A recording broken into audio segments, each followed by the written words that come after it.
नमस्कार विद्यार्थी मित्रों, आमच्या YouTube channel science education corridor यामध्ये आपले सर्वांचे स्वागत। बीएड कॅप राऊंड 2024 या अनुषंगाने आपण व्हिडिओ पाहत आहोत।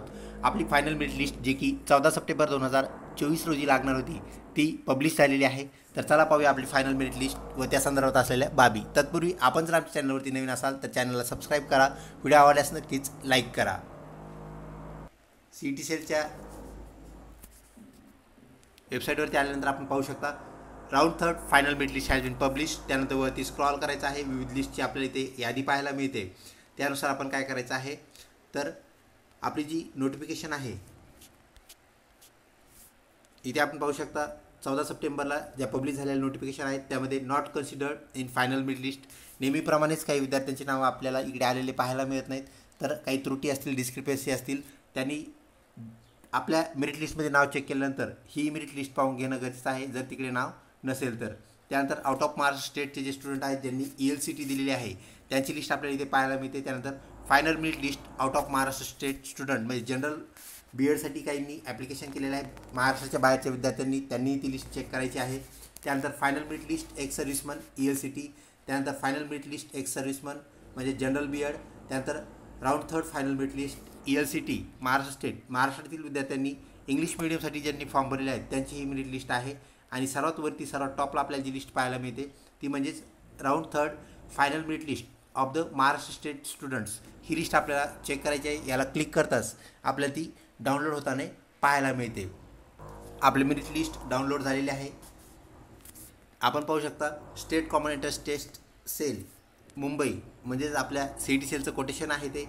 त्यानंतर BEd 2 वर्षाचा जे आपला कोर्स आहे सेंट्रलाइज्ड ॲडमिशन प्रोसेस ज्याला आपण कॅप असं म्हणतो, आणि राऊंड 3 आपल्याला इथं पाहायला मिळत आहे। त्यानंतर आपण पाहू शकता final merit list of Maharashtra state candidates publish after alphabetical merit list. Alphabetical merit list already लागलेली आहे जी की 9 तारखेला पब्लिश झाली होती। त्यानंतर 9 ते 11 आपल्याला काय करायचं होतं तर ग्रॅव्हिसेस दूर करायचे होते। 9 ते 11 इथं डेट दिलेली आहे कशासाठी तर ग्रॅव्हिसेस सबमिट करण्यासाठी, बदलण्यासाठी। त्यानंतर आपण इथे पाहू शकता आपली फायनल मेरिट लिस्टमध्ये ज्या बाबी आहेत state merit list number, application ID, त्यानंतर candidate name, gender, date of birth, category, previous category आणि कॅटेगरी हे का दिलेलं आहे कारण आपल्याला माहीत आहे काही विद्यार्थ्यांनी कॅटेगरी काय केलेली आहे चेंज केलेली आहे। तर कॅटेगरी चेंजचा ज्यांनी फॉर्म भरलेला आहे फक्त त्यांचंच नाव, 2 कॅटेगरी आपल्याला वेगवेगळे आलेले पाहायला मिळतील। प्रिव्हियस कॅटेगरी म्हणजे अगोदरची कॅटेगरी आणि चेंज कॅटेगरी, त्यानंतर ती कॅटेगरीमध्ये आपल्याला आलेली पाहायला मिळेल। त्यानंतर टाईप ए स्टुडंट आपल्याला पाहायला मिळतात महाराष्ट्रातले मॅक्झिमम स्टुडंट जे जनरल BEd आणि त्यानंतर ELCT BEd तसेच स्पेशल BEd यामध्ये जे सहभागी झाले त्यांच्यासाठी प्रत्येकासाठी टाईप ए आपल्याला आलेलं पाहायला मिळतं। त्यानंतर टाईप B, C, D ते त्याप्रमाणे त्याचा एक क्रायटेरिया आहे जो की आपल्याला पाहायची गरज नाही। मॅक्झिमम स्टुडंट हे महाराष्ट्रामधले आहेत।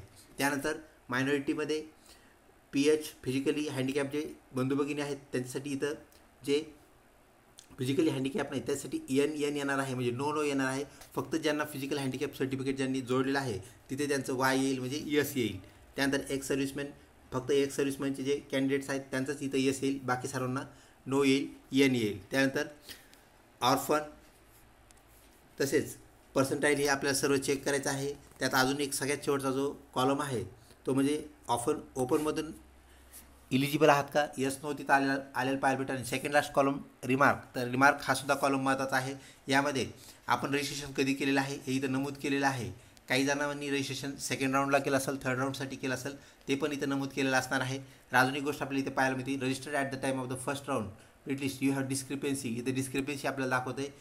परंतु आपल्या CET सेलने अजून एक नमूद केलेलं आहे, सांगितलेलं आहे की एखाद्या विद्यार्थ्याचं कुठल्याही इथं डिस्क्रिपन्सी जर राहिली राऊंड फर्स्टमध्ये, सेकंडमध्ये किंवा थर्डमध्ये तरी त्या विद्यार्थ्याला कुठलीही अडचण येणार नाही। आपण ग्रॅव्हिसेस कंप्लीट केले नाही तरीही आपल्याला अडचण येत नाही हे लक्षात घ्या। परंतु इथं आपल्याला शेवटची ओळ एक लिहिलेली पाहायला मिळते original documents at the time of admission in college must be submitted. ज्यावेळेस आपल्याला कॉलेजमध्ये ॲडमिशन घ्यायची त्यावेळेस आपल्याला ओरिजिनल डॉक्युमेंट्स 100% आपल्याला हजर करता आले पाहिजे। आपल्याला जर ते हजर करता आले नाही कुठलंही डॉक्युमेंट, एनी डॉक्युमेंट, तर आपलं ॲडमिशन 100% कॅन्सल होतं। ही गोष्ट आपण लक्षात ठेवा। तर आपण एखादं कुठलं तरी डॉक्युमेंट दिलं किंवा रिझर्वेशनसाठी डॉक्युमेंट दिले आणि नंतर म्हटलं की ते डॉक्युमेंट माझ्याकडे अवेलेबल नाही किंवा नाहीच असं जर झालं तर आपल्याला फक्त कास्ट व्हॅलिडिटी सर्टिफिकेट जे आहे त्यासाठी आपल्याला CET सेलने 6 महिन्याचा कालावधी दिलेला आहे। त्या कॅटेगरीनुसार तो लागू होतो, तो 6 महिन्याचा कालावधी मिळेल। परंतु इतर जे डॉक्युमेंट्स आहेत ते आपल्याला अगोदरच हजर करणं गरजेचे आहेत। एखादा मार्क मेमो आपला हरवला असेल, एखादा कुठलाही डॉक्युमेंट आपला हरवला असेल तर ते डॉक्युमेंट आपल्याला CET सेलला ॲडमिशनच्या वेळी प्रस्तुत करणं गरजेचं आहे. अशा प्रकारे आपल्याला फायनल मेरिट लिस्ट चेक करायची आहे आणि आपल्या राऊंड 3च्या पुढच्या प्रोसेससाठी आपल्याला काय करायचं आहे, फॉरवर्ड व्हायचं आहे. विद्यार्थी मित्र, व्हिडिओ आवडल्यास नक्कीच लाईक करा. BEdच्या आपल्या सर्व ज्या अपडेट्स आहेत यासाठी आमच्या चॅनलला लिंक राहा. सबस्क्राईब केलं नसेल कृपया सबस्क्राईब करा आणि विद्यार्थी बंधू भगिनीमध्ये शेअर करण्यास बिलकुल विसरू नका. लवकरच भेटूया पुढच्या व्हिडिओमध्ये. तोपर्यंत धन्यवाद.